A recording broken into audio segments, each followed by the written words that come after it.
Señora, buenas tardes. Esa compañía no me está pagando nada para que le anuncie el agua, pero se la voy a poner ahí. Hay un pensamiento en la Biblia, en el libro de San Mateo, capítulo 17, versículo 1. San Mateo, capítulo 17, versículo 1. Comenzamos esta mañana y hoy debemos entrar en los detalles. El versículo 1 del capítulo 17 de San Mateo dice: 6 días después, Jesús tomó a Pedro, a Jacobo y a Juan, su hermano, y los llevó aparte a un monte alto. ¿Podemos estar en pie para orar? Querido Padre Celestial, acompáñenos en esta hora y permita que sus ángeles estén con nosotros, que su presencia se deje sentir en este lugar y su Espíritu Santo encuentre espacio en cada corazón presente, que todo cuanto hagamos sea para la honra y la gloria de su nombre, que su gracia nos asista, que su presencia nos acompañe, que su justicia nos cubra, que su gracia bendita nos transforme. Señor, que su Espíritu nos hable a través de su libro y cada persona presente pueda tener un encuentro, una relación hermosa, estrecha con Cristo Jesús. Es nuestro deseo y oración, Señor, en el nombre de Jesús. Amén. Esta mañana trabajamos con la frase 6 días después. Ya vimos lo que pasó 6 días antes y ahora debemos ver qué pasó el 7º día entonces. ¿Cuál fue la experiencia que tuvieron los apóstoles? Dice el versículo número 1 que el Señor Jesús tomó a Pedro, a Jacobo y a Juan su hermano y los llevó aparte a un monte alto. Llama la atención lo que Jesús está haciendo. En el libro Deseado de todas las gentes dice que Jesús pasó todo el día trabajando y llegó la tarde. Y entonces se encaminó con ellos hacia afuera, fuera de la aldea. Comenzaron a caminar y comenzó a caer la tarde. Cuando llegaron al monte ya estaba anocheciendo. Dejó a los 9 abajo y entonces empezó a subir la montaña con aquellos 3. Para cuando llegaron a la montaña, a la cima de la montaña, ya era de noche, ya estaba oscuro. Y entonces empezaron a ocurrir cosas interesantes. Versículo 2. Y se transfiguró delante de ellos. ¿Y qué dice ahora? Y resplandeció su rostro como el sol. ¿Y qué dice ahora? Y sus vestidos se hicieron blancos como la luz. ¿Qué estaba pasando? Jesús sabía que los discípulos no estaban preparados para la prueba que le iba a ocurrir, la prueba que vendría. Estaba muy seguro que no estaban listos para verlo sufriendo como sufriría, a pesar de que en el versículo 21 del capítulo 16 les había dicho: es necesario que yo vaya a Jerusalén y que sea maltratado por los ancianos, por los escribas, por los fariseos, por los sacerdotes. Es necesario que el Hijo del Hombre sea muerto. Es necesario entonces que el Hijo del Hombre resucite. A pesar de decir eso, y a pesar que en el capítulo 16 Pedro le había dicho que tú eres el Cristo, y a pesar de haberle dicho a Pedro cuando se resistió a la muerte de Cristo en la cruz: apártate de mí, Satanás, y a pesar de decirle que es necesario todo aquel que quiera seguirle a él, que se niegue a sí mismo, tome su cruz y le siga, a pesar de todo lo que le había explicado, todavía no estaban sólidamente establecidos para la prueba que venía. Dice el Deseado de la gente que él oró a Dios y le dijo: Padre, fortalece la fe de los discípulos y permite que mi divinidad pueda fulgurar a través de mi humanidad, para que se mantengan sólidos y se mantengan fieles y su fe sea fortalecida y robustecida.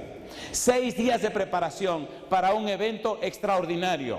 6 días de preparación para una manifestación gloriosa de Dios. 6 días de preparación para subir al monte y tener un encuentro con Dios. Y ahora llega el momento, llega la ocasión. Jesús se transfigura, su cara brilla como el sol y todo su cuerpo se hace luminoso y toda la cima del monte queda completamente iluminada por la presencia de Cristo Jesús. Y entonces los discípulos quedan arrobados con aquella experiencia. Dice el versículo número 3, y aquí les aparecieron Moisés y ¿quién? Y Elías, ¿haciendo qué cosa? Hablando con él. ¿Subió Moisés a un monte, sí o no? ¿Sí o no? ¿Subió Elías a un monte, sí o no? ¿Y qué pasó en esos montes? Toda persona que sube al monte tiene una revelación de Dios. Si usted no ha subido al monte, su vida cristiana no tiene sentido. El problema de los cristianos de hoy es que no suben al monte. Se acostumbraron a vivir en el valle. Y cuando estudiemos los que viven en el valle, se darán cuenta que los demonios tienen más poder que los que están en el valle.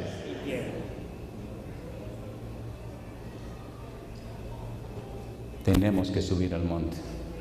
¿Cuántos días se prepararon para subir al monte? Creo que tenemos suficientes días esta semana para subir al monte. ¿Sí o no? ¿Sí o no? Cuando usted sube al monte, Dios hace cosas curiosas. Son bromas curiosas. Déjeme contarle una. Me gustan las bromas de Dios. No tengo otra manera de llamarlas porque no se pueden explicar. Agradezco a la familia Di Francisco porque criaron bien a sus hijos y uno de ellos me pidió que lo fuera a casar. Ya ellos lo saben, así que lo puedo decir en público. Cuando me dijeron la primera vez que fuera a Argentina a casarlo, yo dije, ay mi madre, tan lejos. Le dije, bueno Señor, si usted quiere que yo vaya, mire a ver. Entonces me dijeron, mire que queremos casarnos en la fecha tal. Y como yo no podía, dije, ay, yo lo siento, en esa fecha yo no puedo. Y me atraparon y me dijeron, pero en la fecha que usted pueda nos casamos. No hay forma entonces. Dije, vamos a orar. Y esos fueron pacientes, me esperaron meses. Y le oraba a Dios, Señor, si usted quiere que vaya a casarse a un muchacho argentina, dígame. Y me dijo el don, usted tiene que ir. Señor, que si quiere que vaya a Argentina a casar a los muchachos, dígame. Te dije que tiene que ir. Señor, recuerde que si usted quiere que yo vaya, dígame. Está bien, vamos. Un día me llama Miguel Di Francisco. Mire que hablé con el pastor Heinz y entonces que quieren que predique en la universidad. Y digo, sí. Digo, wow. ¿En cuál universidad? En la Universidad Adventista del Plata. Digo, ¿qué? Bueno, vamos a orar. Sí, porque una cosa es predicarle a usted y otra cosa es predicar allá. ¿Me están entendiendo? Ahí están los doctores de la ley. ¿En serio que se lo estoy diciendo? Y es fácil hablarle a un hermano, pero hablarle a un tipo que sabe más que usted. O sea, yo sería yo el que tengo que sentarme para que me enseñen a mí. Y yo dije predicándole. Y el Señor dijo, vamos mi negro. Recuerdo el día que iba para el aeropuerto, que me dice el muchacho que siempre me lleva, me dice, ¿y su computadora? La dejé. ¿Y los libros? Los dejé. ¿Y con qué usted va a predicar? Con mi Biblia. Dice, ¿y usted no dijo que va para la universidad? Le dije, sí. Y entonces, que se voy a pasar la vergüenza, la voy a pasar completa. Yo no voy a hacer el ridículo inventando cosas sabiendo que aquellos saben más que yo. Si Dios le tiene que decir algo a esa gente, que se lo diga a él. Yo no voy a llevar nada. Y me llevé mi Biblia. Papá Dios, tan sabroso. Que llegamos a la universidad. Y llegamos contentos y todo, medio asustado. Y entonces me dice el pastor de la universidad, el vicerrector de desarrollo espiritual, así se llama el título que tiene el título. Mire, comenzamos el viernes por la noche y llegamos el viernes. Llegamos al aeropuerto, tomamos un autobús pequeñito que nos llevó 6 horas de camino. Había que llegar, bañarse y a predicar. En el ratito que duramos juntos le dije, pastor, ¿sabe que se me ocurre una idea? Dice, sí, ¿cuál idea? ¿Qué le parece si hacemos culto a las 5 de la mañana? Y él me mira como si yo hubiera dicho una cosa horrenda. Dice, ¿qué? Y lo miro y digo, wow, ¿qué fue lo que yo dije? Porque una cosa, ¿me entiendes? Digo, a las 5 de la mañana culto. Y me mira y se ríe. Y así tan afable me dice, ay pastor, este otro mundo. Digo, sí, dice, sí. De eso ni, mire, bueno, ¿usted quiere que hagamos culto a las 5 de la mañana? Digo, sí. Y se sonríe otra vez y me dice, bueno, vamos a ver. Fue muy misericordioso conmigo. Después me dijo, mire pastor, la mentalidad de aquí es muy diferente a las mentalidades. Esta es una mentalidad europea. Digo, y entonces, dice, yo no creo que acepten eso, pero vamos a lanzarle el desafío. ¿Ok? En la noche llegamos y antes del culto nos reunimos ese viernes por la noche, un ratito antes de la presentación de la noche. Y cuando estamos reunidos en la oficina me mira y me dice, ¿usted sigue con la idea de los cultos por la mañana? Le digo que sí. Dice, ¿usted se lo quiere decir a los otros capellanes? Digo, ajá. Y me dice, ¿y quién se lo va a anunciar a la iglesia? Digo, yo se lo anuncio también. Como yo no sé lo que está pasando, pues yo me lanzo el pecho al agua. Si se me abrió el pecho, se abrió, pero la gloria sea de Dios. Y cuando se lo dije a los capellanes, se sonrieron y se miraron como quien dice, bueno, llegamos a la noche. Digo, yo soy la noche a la iglesia. El concepto que a mí me habían vendido de los argentinos es que eran muy orgullosos. Y me habían dicho muchas cosas raras de los argentinos. Pero yo doy gloria a Dios que ahora tengo un concepto completamente diferente. Alguien me había contado un chiste, hay 1000 chistes de los argentinos. Y yo no lo voy a decir. Ustedes son chismosos, están esperando el chisme. Se equivocaron, yo no se lo voy a decir. Se quedaron todos ahí esperando el chismecito. No. Para mí fue una experiencia maravillosa. Esa noche cuando el Señor llegó y empezó a hablar a los corazones argentinos, corazones colombianos, corazones brasileiros, corazones de otras naciones también, empezaron a llorar. Y cuando hubo el momento de hacer el llamado, hubo que clasificar el llamado, solo para los que tenían 30 años o menos. Y cuando empezaron a pasar al frente, habían casi 1000 personas al frente, llorando, jovencitos, menores de 30 años. Y cuando pasaron al frente, papá Dios, que no pierde tiempo, me dice, ahora es, digo, ¿y ahora qué cosa? El desafío de mañana. Ah, verdad, se me había olvidado. Digo, vamos a ver si es verdad que ustedes están decididos a cambiar su vida delante del Señor. Y se agarra. ¿Saben que los jóvenes se abrazan uno con otro y empiezan a llorar? Digo, vamos a hacer un culto mañana por la mañana, y mañana es domingo, ¿eh? Y el culto es a las 5 de la mañana. Y de una vez le agarré, ¿cuántos van a venir? Levantaron la mano todos. Dije, a mí no me vengan con el cuento de decir hoy que sí, mañana no aparecerse. Ustedes van a venir. Pues mañana tenemos culto a las 5 de la mañana. Llegaron a las 5 de la mañana. Hacía un frío terrible porque ellos están en el sur. Cuando aquí es verano, allá es invierno. Compadre, llegamos tempranito con un frío espantoso. Me acuerdo que cuando iba por el camino, dije, wow, ¿para qué me puse a inventar un culto por la mañana? Madre. Y entonces iba justificándome, pero yo no fui el que me inventé esto, fue usted, Señor, que quiso culto por la mañana. Pero un frío así, un frío. Llegamos a la iglesia y estaba frío todo. Digo, coge ahí. Digo, bueno, si nadie viene, pues ya no hay más culto en la semana. Se fracasó y se acabó. Las 5 menos 5, compadre. Estaba el pastor, el equipo que me acompaña y todo el mundo esperando a ver qué va a pasar. Y cuando eran las 5 en punto, entró un tropelío de gente por esa puerta. Y las 1000 y tantas sillas se llenaron de jovencitos. ¿Tenemos un Dios todopoderoso? ¿Está trabajando el Espíritu de Dios? Le tengo buenas noticias. Usted o sube al monte o se queda en el valle. Pero solo los que suben al monte verán la gloria de Dios. ¿Qué significa subir al monte? Durante toda la semana, todos esos muchachos vinieron a subir al monte a las 5 de la mañana. Y en las noches, 2.500, 3.000 y tantos muchachos estaban allí con sus Biblias. Dejaban de ir a sus clases para venir a la reunión. Dejaban de ir a las reuniones por estar en la reunión con su Biblia en la mano, leyendo la palabra de Dios. ¿Está trabajando el Señor? ¿Cuántos creen que es tiempo de subir al monte? ¿Qué pasa con los que suben al monte? Me gusta esta parte. Versículo 4. Entonces Pedro dijo a Jesús, Señor, vamos a quedarnos aquí. Mira, vamos a vivir aquí arriba. Oye, Señor, jamás bajemos de aquí. Vamos a quedarnos aquí arriba. Cosa linda. ¿Y cuál fue la propuesta de Pedro?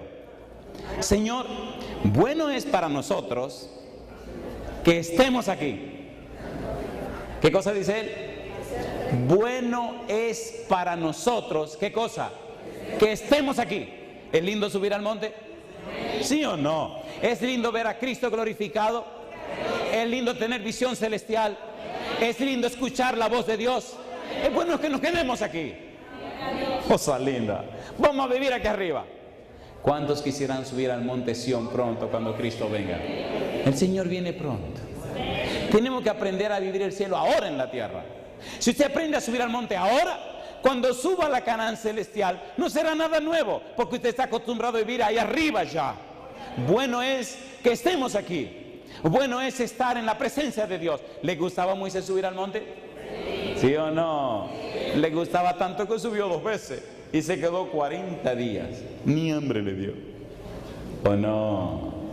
¿Qué pasó con Moisés cuando subió al monte? A Moisés le gustó tanto subir al monte, le gustó tanto estar en presencia de Dios, que un día se atrevió a decirle a Dios: oye, yo te quiero ver. Y le dice: papá Dios, mira, estate tranquilo, Moisés, que el que me ve a mí se arregla. Señor, pero nosotros hablamos tanto, pero y tú ahí estás escondido, déjame verte. Y papá Dios le dijo: ok, mira, oye bien, me gusta eso. ¿Saben por qué me gusta tanto Dios? Porque no es como me lo han pintado. Cuando vine a este santo mensaje tenía 19 años. Le dije: si tú no eres real, a mí no me vengas con cuentos. Si tú solo eres un Dios que está en un libro, yo no quiero saber de ti. Estoy harto de libros y de cuentos y de mojigangas. Si tú no eres real, a mí no me vengas con tonterías. Si tú eres real, si tú eres real, yo te quiero conocer. Si yo no te puedo conocer, entonces yo no quiero nada contigo. Si yo no puedo contar con tu presencia, entonces no quiero nada contigo. Yo leo en la Biblia cómo tú hablabas con las personas, te relacionabas con ellos.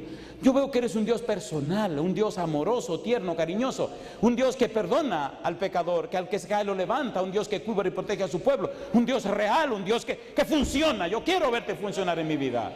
Eso de creer en ti porque otro me lo contó, porque otro me lo dijo, a mí no me venga con eso. Si tú eres real, yo quiero caminar contigo. Pero si no eres real, dejemos eso de una vez. ¿Es real Dios? ¿Sí o no? ¿Le habló Dios a Abraham? ¿Le habló o no le habló? Hay una experiencia que la repito 1.000.000 de veces y no me canso y no me importa, yo la repito otra vez. ¿Vino un día Dios a comer a la casa de Abraham? ¿Sí o no? ¿Le lavó a Abraham los pies? Siempre andaba buscando quién le lavó los pies a Jesús y lo encontré. Abraham. Cosa linda. ¿Se imagina papá Dios ahí a Abraham lavándole los pies? Y después Abraham le trae la comida. Y después comen. Y entonces le dice al Señor los ángeles: vayan a cumplir su misión, que yo tengo que hablar con mi amigo Abraham. ¿Sí o no? Oye Abraham: sí, Señor. Sabe que vinimos porque el clamor de Sodoma y Gomorra llegó al colmo. En el concilio celestial se determinó que ya tenemos que acabarlo, arrasarlo, quemarlo, consumirlo a todos. ¿Qué? ¿Y tú estás hablando en serio, Señor? Completamente. ¿Eran amigos o no eran amigos? ¿Hablan los amigos? ¿Sí o no? ¿Sí o no? ¿Saben por qué yo estoy aquí? Como diría la chiquita de mi casa: ¿por qué no estoy allá? Es una sinvergüenza. Porque Dios quiso que estuviera aquí.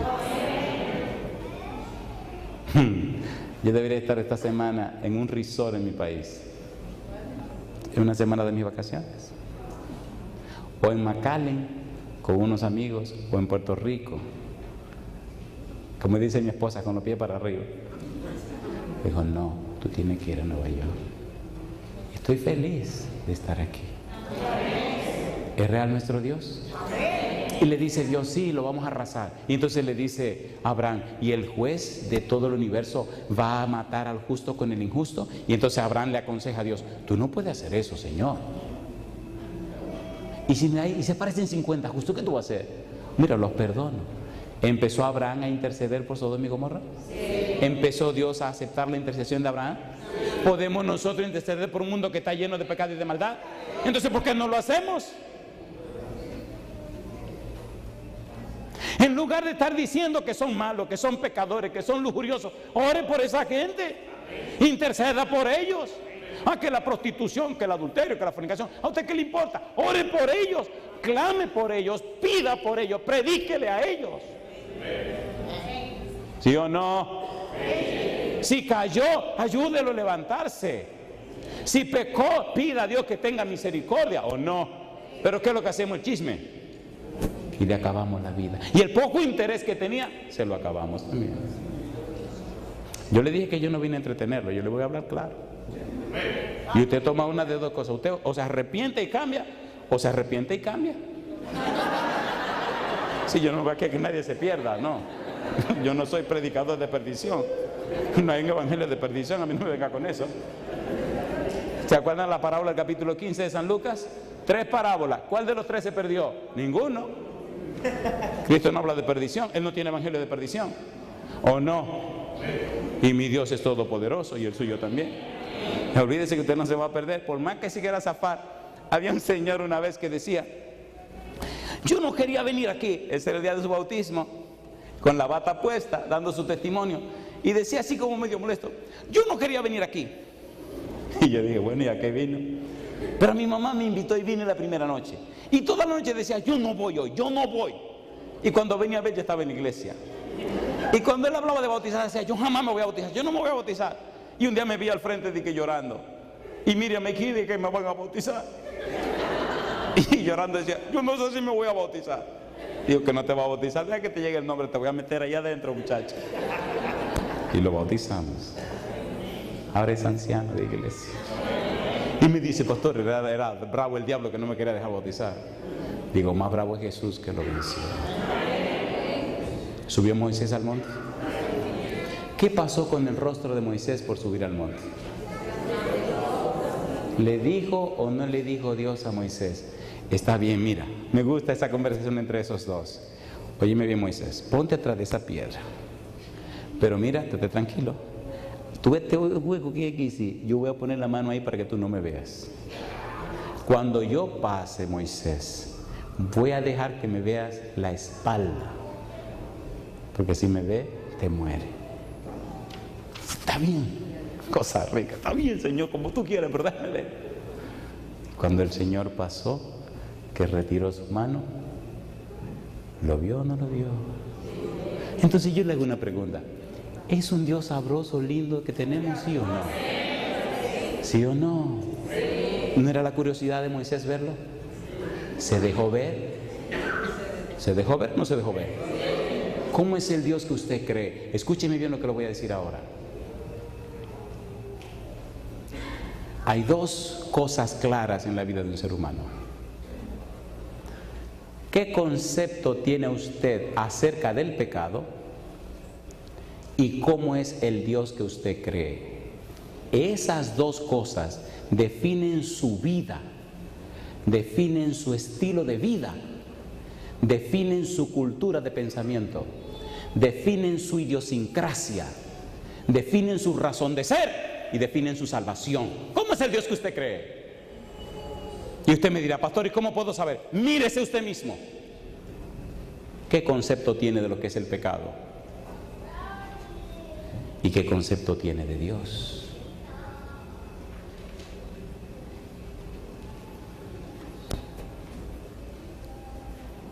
Me alegra que se queden calladitos, porque eso me asegura que lo que dije tiene peso y tiene sentido. ¿Verdad que somos muy religiosos, pero somos poco cristianos? ¿Verdad que conocemos y sabemos muchos conceptos religiosos, pero vivimos poco los principios cristianos? ¿Sí o no? ¿Verdad que cada día aprendemos más cosas nuevas, pero no ejemplificamos el carácter de Cristo Jesús? Entonces, ¿de qué nos valen tantas teorías? Cuando uno se expone a la presencia de Dios, ocurren cosas maravillosas que la gente puede ver, que la gente puede apreciar, que la gente al contemplarla, entonces no la puede negar. ¿Cierto o falso? Éxodo capítulo 34. Éxodo capítulo 34. Versículo 28. O se me olvidó preguntar que hasta qué hora va a ser la vigilia de hoy. Una broma, no se preocupe, era una broma. Una broma. Era una broma. No se me vayan a asustar. Éxodo capítulo 34, versículo número 28. Y él estuvo allí con Jehová, ¿cuántos días? 40 días y 40 noches. ¿Y qué dice más? No comió pan. ¿Y qué más? Ni bebió agua. Y escribió en tablas las palabras del pacto, los 10 mandamientos. Y dice ahora, y aconteció que descendiendo Moisés del monte Sinaí con las 2 tablas del testimonio en su mano, al descender del monte no sabía Moisés, ¿qué cosa? Que la piel de su rostro resplandecía después que hubo hablado con Dios. Cuando usted ha hablado con Dios, cuando usted ha estado en la presencia de Dios, cuando usted ha estado en comunión con Dios, la gente se da cuenta, no tiene que hablar, su vida lo dice, ¿sí o no? Mira lo que dice. Interesante cómo la gente se asustó. Y Aarón y todos los hijos de Israel miraron a Moisés, y aquí la piel de su rostro era resplandeciente, y tuvieron miedo de acercarse a él. Le digo un secreto: cuando los pecadores del pueblo de Dios se aproximan a un hombre o una mujer entregado o consagrado al Señor, le tienen miedo.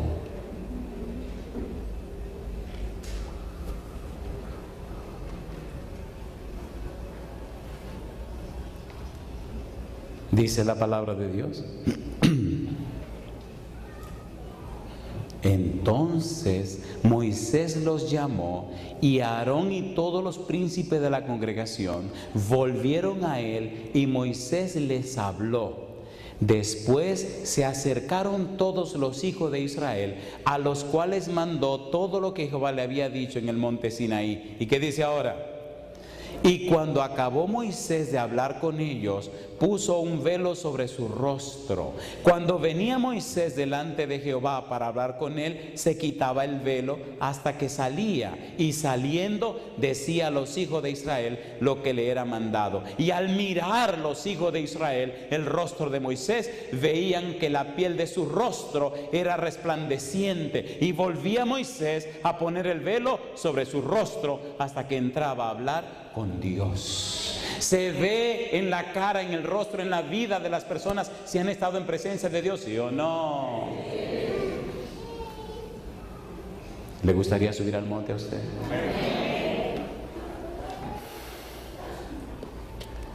San Mateo capítulo 17, allí estamos. San Mateo capítulo 17. Recuerde que este es el 7º día. Estamos mirando la experiencia de Jesús con los discípulos en el monte, y solamente dimos un paseo por la antigüedad para ver que no era nada nuevo. ¿Había subido alguien para estar con Dios en el monte? Sí, Moisés subió para estar con Dios en el monte. ¿Había pasado algo en la vida de Moisés? Sí, su vida había sido cambiada y transformada, ¿o no? ¿Sí o no?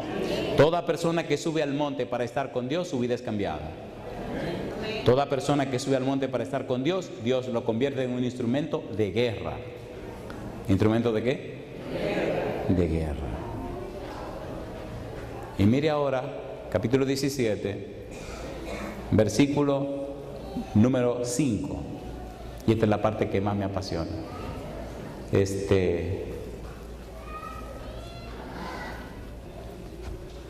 ¿Vamos a terminar a las 8, pastor? Ok. La vigilia hasta las 8, no se preocupe, que a las 8 lo vamos a ir. Versículo 5, aquí comienza el tema de la noche. Todo lo otro era la introducción. El tema comienza ahora, esta es la parte linda de la noche. Mire el versículo 5. Mientras él aún hablaba, una nube de luz los cubrió. Pregunto, ¿estaba transfigurado Jesús? ¿Estaba brillante, iluminándolo todo? ¿Sí o no? Sí. Ahora, ¿qué aparece arriba? ¿Cómo dice que aparece? ¿Qué es lo que aparece? ¿Una nube de qué? Dice, una nube de luz los cubrió. ¿Qué es la nube de luz? los cubrió. Y he aquí una voz desde la nube que decía: este es mi Hijo amado, en quien tengo complacencia. ¿Estaba Pedro ahí? ¿Estaba Juan ahí? ¿Estaba Santiago ahí? Esos tres eran los tres mejores discípulos, ¿verdad que sí? Qué bueno, esa me gustó, amén, alabado sea Dios. ¿Negó Pedro a Jesús? Juan y Santiago se llamaban Boanerges, eran hijos del trueno. ¿Saben qué significaba hijo del trueno? Hijo del dios Thor. ¿Saben quién era el dios Thor entre los paganos? ¿Saben cómo representan a Thor? Es terrible eso. ¿Saben que era terrible esa expresión, hijo del dios Thor? Qué bueno que se quedan calladitos, no le voy a decir. El dios de la destrucción, el Dios que todo lo aplasta. ¿Se acuerdan en Samaria cuando no quisieron aceptar a Jesús, lo que le propusieron Juan y Santiago a Jesús que si quería que hicieran? ¿Qué le dijeron? Se incomodaron, como algunos de nosotros nos incomodamos. Señor, ¿tú quieres que le ore a Dios para que descienda fuego y lo queme a todos? Qué barbarazo, ¿eh? Le dice Jesús: mira, tú no sabes el espíritu que tú tienes. ¿Qué es lo que tú estás diciendo? ¿Querían estos dos con su mamá encompicharse? Y uno a la derecha y otro a la izquierda, ¿sí o no? Si Jesús está a la diestra del Padre, ¿quién está a la izquierda de Jesús? Analiza. Dios. Entonces hay que quitar a Dios para sentar a Juan o a Santiago. ¿Están entendiendo? ¿Eran buena gente esos dos? Entonces mi pregunta: si Pedro era malísimo y Juan y Santiago eran peor, y Dios les habló a ellos, y Cristo se transfiguró delante de ellos, y Moisés y Elías aparecieron en la cima del monte, entonces usted y yo, que no somos tan buenos, pero no somos tan malos como ellos, podemos tener la misma experiencia, ¿sí o no? Gloria a Dios por su gracia bendita, ¿o no? A ver, ¿se entiende lo que estoy diciendo? ¿Podemos subir al monte? ¿Podemos tener una revelación hermosa de Dios? ¿Podemos cambiar nuestra vida para la gloria de su nombre? ¿Puede Dios revelarse a nosotros? ¿Puede cambiarnos como a Pedro? ¿Cambiarnos como a Juan? ¿Cambiarnos como a Santiago? ¿Sí o no? ¿Le gustaría a usted tener esa experiencia? ¿A cuánto le gustaría esa experiencia? Miren, yo estoy hablando en serio, ¿eh? Esto no es cuestión de emocionarte ahora y déjalo mañana. No, esto es cuestión de en serio. ¿Ustedes me están entendiendo? Póngase en pie si usted está entendiendo lo que estoy diciendo. Sí, porque esto no puede ser que usted venga a entretenerse. Hay una frase que aparece aquí que tenemos que estudiar.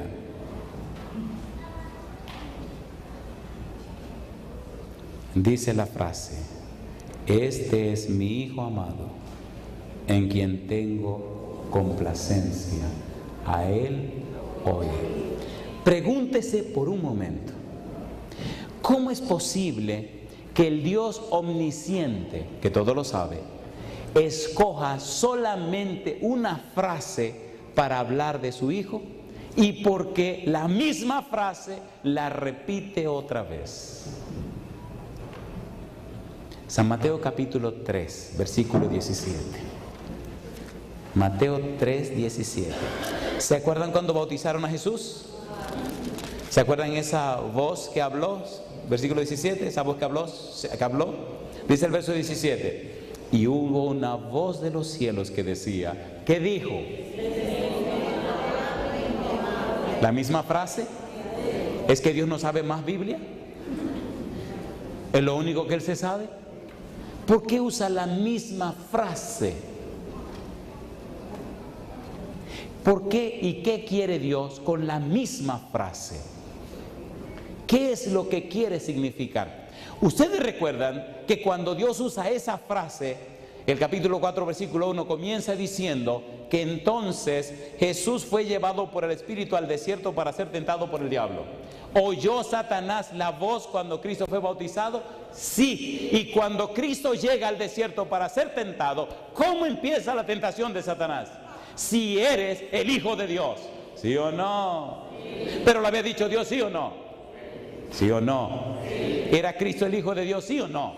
Sí. Y Satanás le dice, confírmame que eres el Hijo de Dios. Si Cristo confirma que es el Hijo de Dios, nos perdemos todos. Pastor, ¿qué es lo que usted está diciendo? ¿Se pueden sentar para que expliquemos esto? ¿No se apuren la vigilia? Le vamos a dar dura esta vigilia. ¿Qué significa la frase: este es mi Hijo amado, en quien tengo complacencia?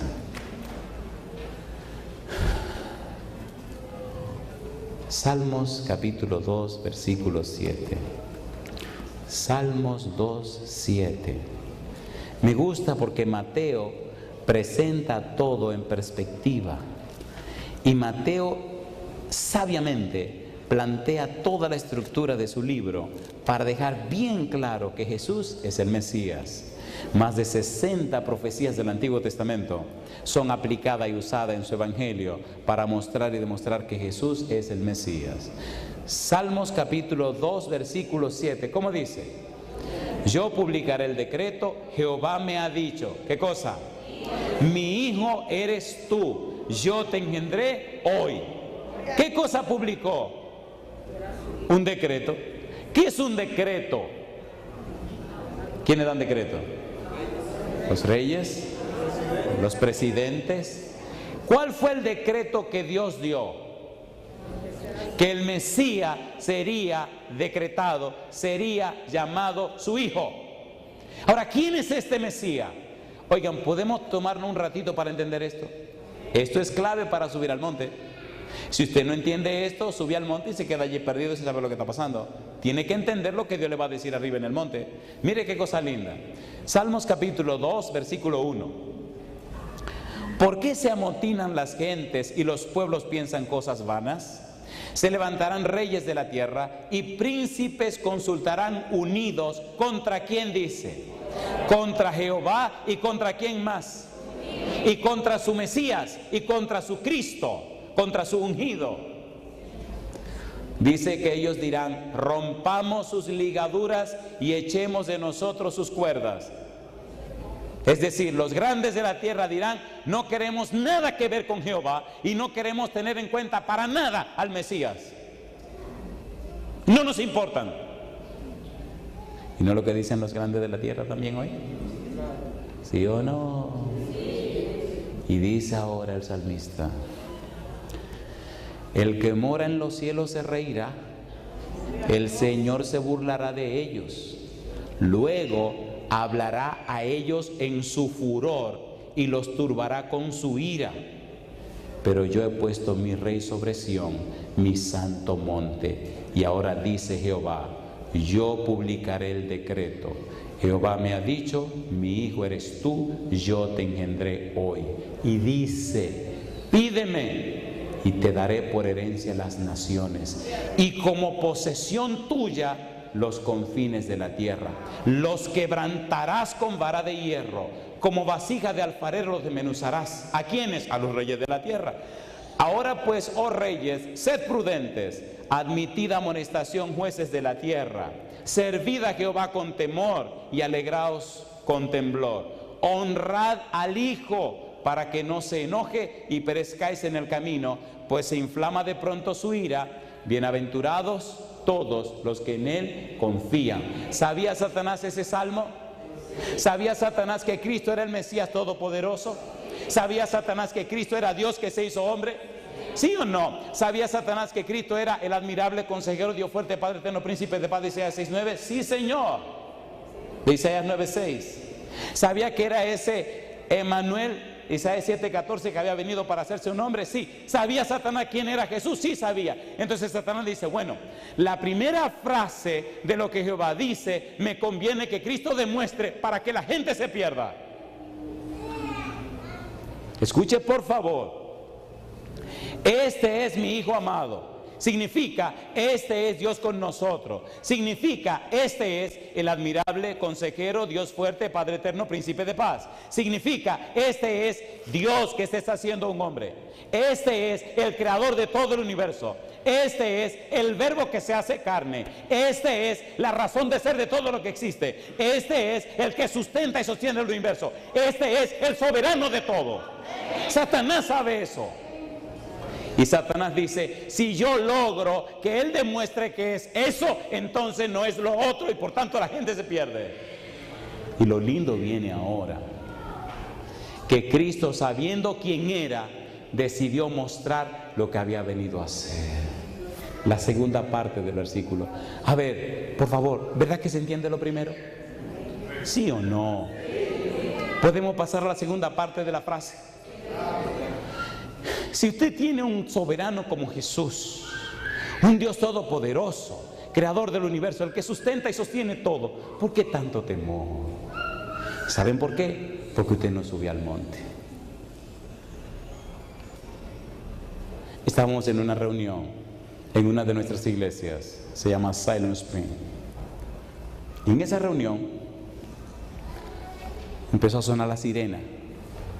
El lugar donde vivo es un lugar muy lindo, porque eventualmente vienen algunos tornados. ¿Han visto los tornados qué lindos son? Eso es lindo, suena feo. Y la gente se aterroriza. Y estamos en una reunión y empieza a sonar la sirena. Y veo que se me espanta todo el mundo. Pastor, un tornado. Digo, ojalá nada más sea uno solo. Sí, porque a veces son dos. Y andan en equipo, como quien dice, aquí te atrapo, aquí te alcanzo. Y andan corriendo uno adelante y el otro atrás. Y entonces uno llama a su casa y le dice a la esposa, son 2 tornados que vienen. Y ya vienen por Oklahoma y van a pasar por aquí. Y sí me asustaron los ancianos. Espérense. Vamos adentro a la capilla y vamos a orar. Entramos y nos arrodillamos. Le dije, mira, Señor, yo estaba en una conferencia, en un grupo pequeño que tenemos, que ya gracias a Dios lo vamos a convertir en una compañía y pronto lo vamos a hacer en una iglesia. Le dije, Señor, estamos en medio de una conferencia. Yo no quiero quitar mi conferencia. ¿Por qué un tornado y el diablo viene a dañarnos la cosa? Señor, perdóname, pero no tenemos tiempo de tornado ahora. Ahí no decimos que tenemos un Dios todopoderoso. ¿Sí o no? Así que mira, Señor, perdóname, pero que se vaya para otro lado. Terminamos de orar, llamo a mi casa y me dice mi esposa, gordo, 2 tornados. Digo, no te preocupes, que ellos no tienen nada que venir a buscar por aquí no tenemos tiempo. Y le dije, miren, váyanse para su casa que lo veo ustedes nerviosos, por esta noche tenemos la conferencia. Y me dice uno, pastor, el tornado. Digo, ¿y no oramos ya por el tornado ese? Dice, perdóneme, me voy a mi casa, me baño y me arreglo para irme a mi iglesia. Llama a los hermanos, pastor, digo, ¿qué pasó? Que si hay culto esta noche, porque los tornados, digo, claro que hay culto, después que los tornados pasen, vámonos para la iglesia. Oigan lo que pasó. Los tornados venían derechitos para la ciudad de nosotros. Pues los tornados parece que cambiaron la ruta. En lugar de seguir derecho, giraron para la izquierda. El triste es lo que lo voy a contar, pero yo sé que se fueron para otro lado. Se fueron a Missouri. Escuche. Unas personas que no tenían problema de tornado venían regresando a su casa y eran tan fuertes esos tornados que encontró a la gente en el highway. Los carros volaban y lo tiraban para las fincas. Nada más comenzando mataron a 18 personas. ¿Era bravo el tornado? ¿Sí o no? Y no decimos que tenemos un Dios todopoderoso. ¿Lo tenemos o no lo tenemos? ¿Verdad que tenemos que subir al monte? ¿Sí o no? Le tengo buenas noticias. Se bautizó un grupo lindo de personas, ya rentamos un local y ya hasta un pastor le asignamos a ese nuevo grupo y ya pronto lo vamos a convertir en una iglesia. Una jovencita que era solo una visitante, cuando oyó la experiencia y todo, vino esa noche llorando, decía que ella estaba temblando porque estaba solita con su niñita de meses en un apartamento sin saber para dónde correr, y llorando y gritando le decía, Dios mío, si tú eres poderoso, ayúdanos en este momento. Dice que estaba bien nervioso. Ahora cuando regresé de un viaje que estaba haciendo, me dicen, pastora, que no me dice quién lo está esperando para que la bautice. Digo, no sé. Vicky. Digo, no me diga. Vicky dice, desde que el pastor venga que me bautice. Porque yo veo que tenemos un Dios que es real. ¿Es real el Dios suyo? Entonces tiene que subir al monte. Si usted sube al monte, usted verá la gloria de Dios. Ok, ya terminamos la primera parte. ¿Verdad que se entendió la primera parte? ¿Saben lo que significa entonces este es mi hijo amado? ¿Sí o no? ¿Sí o no? ¿Qué significa? Que es el Mesías, que es Emmanuel, que es Dios con nosotros, que es el Todopoderoso, que es el soberano, el Verbo, creador de todas las cosas. ¿Verdad que se entendió eso? Satanás quiere que Cristo actúe de esa manera, porque si Cristo manifiesta o usa su poder en su beneficio, entonces ya no nos puede salvar a nosotros. ¿Entienden la estrategia del diablo? Si eres hijos de Dios, si eres hijos de Dios, si eres hijos de Dios, y Cristo, que no es ningún tonto, le dice, escrito está, qué cosa linda. Satanás empujándolo y el escrito está, y lo empuja. ¿Se acuerdan cuando Cristo estaba clavado en la cruz? ¿Qué era lo que le decían? Si eres hijo de Dios, baja de la cruz. ¿Se lo decían o no se lo decían? Y Cristo insistía, que me maten mejor. No, a mí yo vine para que me mataran. Qué cosa linda. Por eso cuando Pedro le dice, no, que eso nunca te acontezca, Jesús le dice, apártate de mí, Satanás, que me eres estorbo. Satanás no podía tolerar que Cristo muriera como el siervo sufriente, porque si Cristo subía a la cruz para morir como el siervo sufriente, todo el reino de Satanás se vendría abajo. Entonces Cristo se levantaría como el soberano de todo el universo. ¿Entienden la estrategia que está pasando? Vamos a la segunda parte. ¿Sí o no? ¿Cómo dice la frase?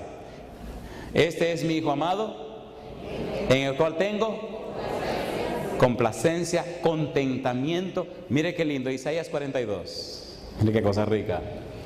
Vamos rapidito, que aquí no se cree que el tiempo dura, pero el tiempo se va.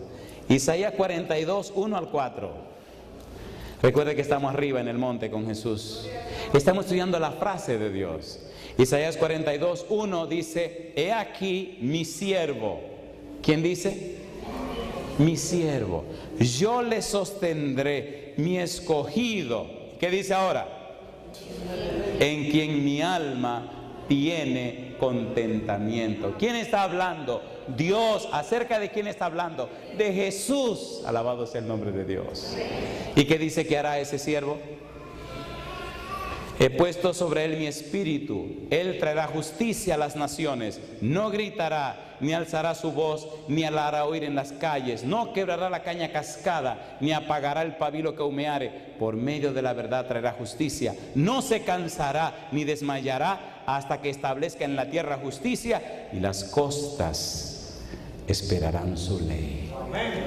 Cristo vino para vivir como el siervo sufriente. Cristo vino para morir clavado en la cruz. Por eso decíamos esta mañana, es necesario que el Hijo del Hombre sea maltratado por los ancianos, por los sacerdotes, por los escribas y los fariseos, que sea muerto y que resucite. ¿Quiénes lo maltrataron? Los de su pueblo. ¿Quiénes lo crucificaron? Los de su pueblo. Cristo murió en una cruz romana, pero clavado por voluntad de los judíos. Algún día vamos a estudiar lo que significa morir en la cruz. Significa morir como un maldito de Dios. ¿Qué significa? ¿Qué significa? A ver, ¿qué es lo que significa? ¿Morir como qué? ¿Saben lo que significa morir como un maldito de Dios? Solamente a los enemigos de Dios se le clavaba en la cruz. Josué, rapidito. Todo el que moría levantado en un madero era un maldito de Dios. Josué capítulo 8, versículo 29. Josué 8:29 dice, y al rey de Jai lo colgó de un madero hasta caer la noche. Y cuando el sol se puso, mandó Josué que quitasen del madero su cuerpo y lo echasen a la puerta de la ciudad, y levantaron sobre él un gran montón de piedras que permanece hasta hoy. Todos los enemigos de Dios, todos los malditos de Dios, todos los contrarios a Dios son levantados en un madero. ¿Qué significa esto? Que no tienen esperanza de salvación jamás. Cuando los judíos gritaban, crucifícale, crucifícale, estaban diciendo, queremos que tenga una muerte sin esperanza de salvación. Queremos que su muerte sea eterna y para siempre. Queremos que muera como un maldito de Dios. ¿Cómo moriría el siervo sufriente? Moriría como un maldito de Dios.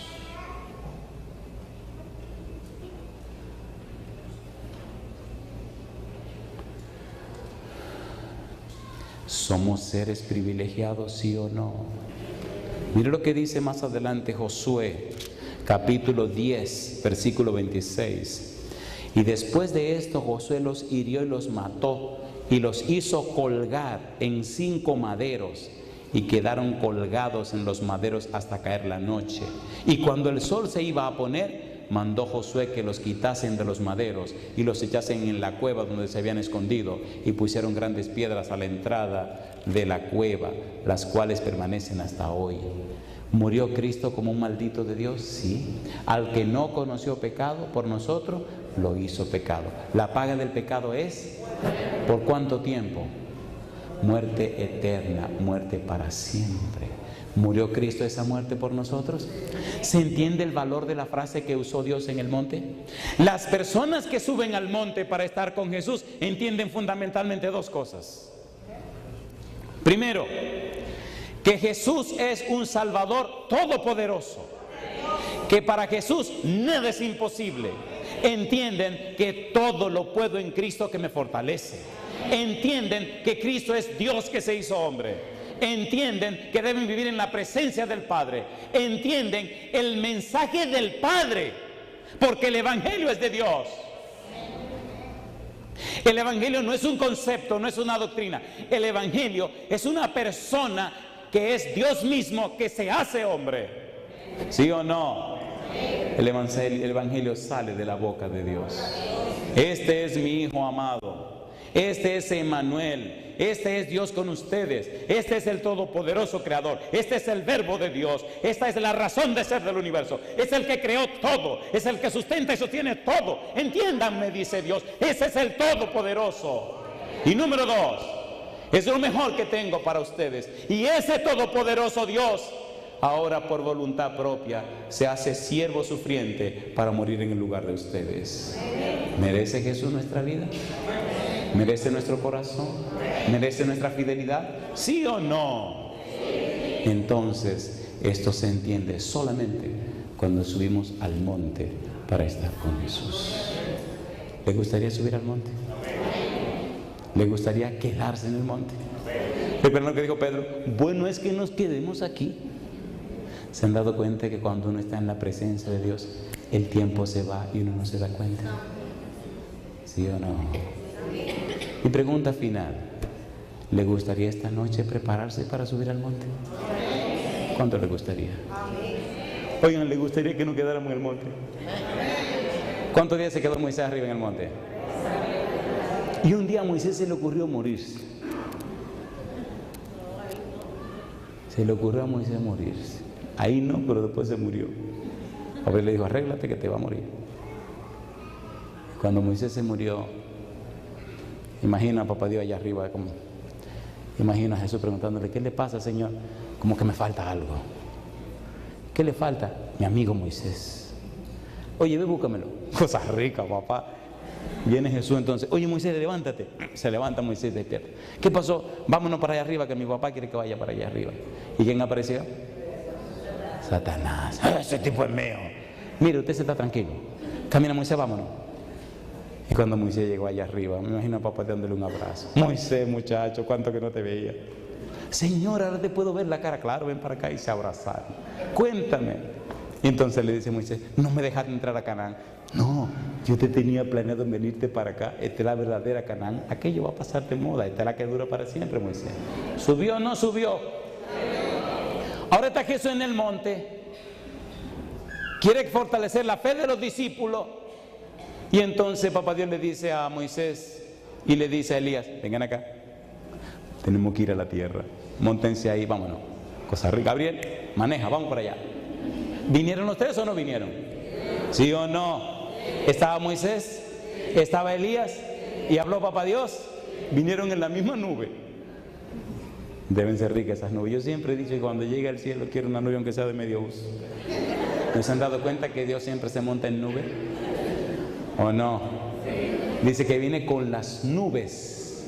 Así que son muchas nubes que vienen. ¿O no? Yo quiero una. Yo no aspiro que sea último modelo. A mí no me importa que sea la que mandaron a buscar a Elías, que ya tiene un modelo viejito. Yo la quiero así. ¿Con cuánta turbina? Yo no sé, yo la quiero así. Me fascina la velocidad. ¿Es real la Biblia o no es real? Así lo creo. Termino con esta pregunta. Hermanos queridos, de verdad, ¿les gustaría esta semana que todo fuera diferente? Comenzar de nuevo con el Señor. ¿Usted se atreve esta noche a tomar la decisión de romper esas cosas que le separan de Dios? Seguro que usted se atreve a hacer eso. Póngase en pie a veces, ¿verdad? Usted sabe que hay cosas que hay que dejar. Hay mucha gente en esta ciudad. Me llena de gozo que ustedes tienen aquí en la ciudad de Nueva York millones de hispanos. Donde yo vivo hay que averiguar dónde hay.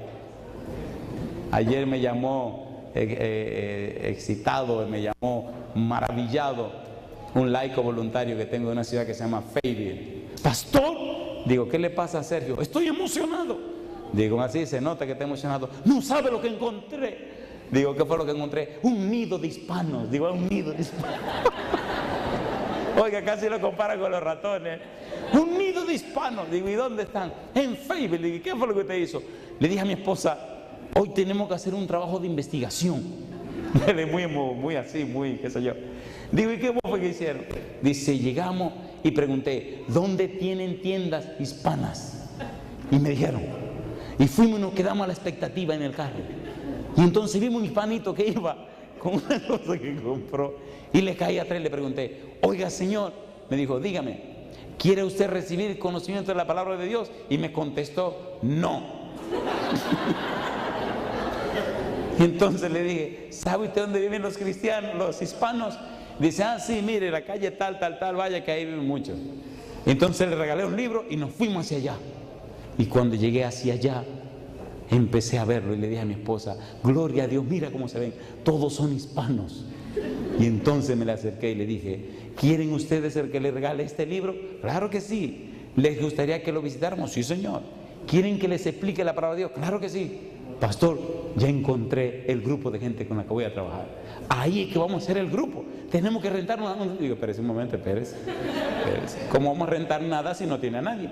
Primero consiga a la gente y después hablamos de la renta. ¿Ustedes tienen un nido de hispanos aquí? ¿Un nido? ¡Uf! Entonces explíquenme una cosa. Si tienen tanta gente, ¿qué es lo que ustedes están haciendo? ¿Quieren que les diga un secreto? No hagan nada. Suban al monte y Dios hará maravillas. ¿Entendieron? ¿Entendieron? ¿Quieren subir al monte? Entonces verán maravillas. Si usted quiere subir al monte, levante la mano conmigo. Querido Padre Celestial, levantamos nuestra mano derecha para que nos prepare y así su Espíritu nos suba al monte. Queremos estar en su presencia, Señor.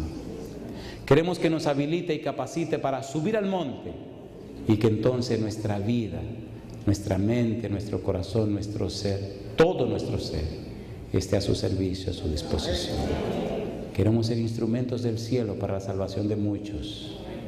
Que nuestra vida, Señor, sea luz en medio de las tinieblas. Perdone nuestras faltas y pecados, Señor. Rompa las cadenas que el enemigo ha puesto sobre nosotros. Libérenos y libértenos, Dios. Transforme nuestra vida y nuestro carácter a su semejanza y haga en nosotros conforme a su voluntad. Lo pedimos y agradecemos. En el nombre santo de Jesús. Amén, Señor.